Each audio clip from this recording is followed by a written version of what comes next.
आसुछि शारदीय नवरात्रि पर्व।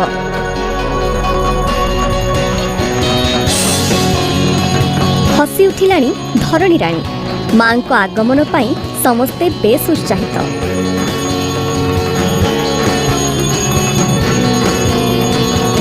घरठारु आरंभ करी मंदिर और पेंडाल पर्यंत 9 दिन धरी मां दुर्गांकर पूजा हेब। तेबे नवरात्रिर महानता विषय पुराण रे अनेक कथा लिपिबद्ध रही, जो भिन्न भिन्न देवी देवता द्वारा नवरात्रिर विधिपूर्ण उपवास करा जायथिबा विषय उल्लेख रही।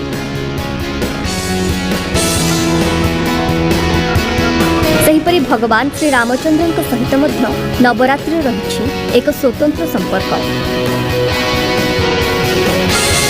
ए विषय भगवती पुराण रे उल्लेख करा जायछि।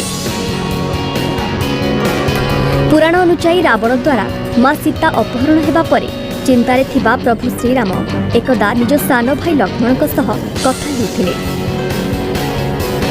सही समय रे नारद मुनि सेठारे पहुंचीथिले, जे कि रावण ठारू विजय लाभ करिबा पई आश्विन मासरे नवरात्रि करिबाकू भगवान को परामर्श देथिले।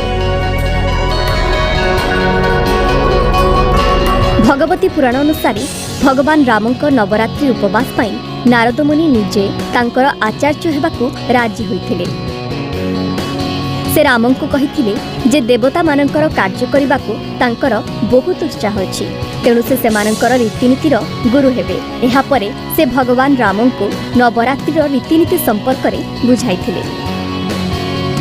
एहा परे आश्विन मासर नवरात्रि रे नारद मुनि कथा अनुसार भगवान श्रीराम किष्किंधा पर्वतर समतल भूमि रे एक सिद्ध सिंहासन प्रस्तुत करी एहा उपरे भगवती जगदम्बा मूर्ति प्रतिष्ठा करथिले। तापरे भाई लक्ष्मण सह 9 दिन उपवास सह रीतिनीति अनुसार यज्ञ और पूजा करथिले। एथिरे खुशी होई मां भगवती अष्टमी तिथि रे मध्यरात्रि रे भगवान श्री रामचंद्र और लक्ष्मण को दर्शन देथिले।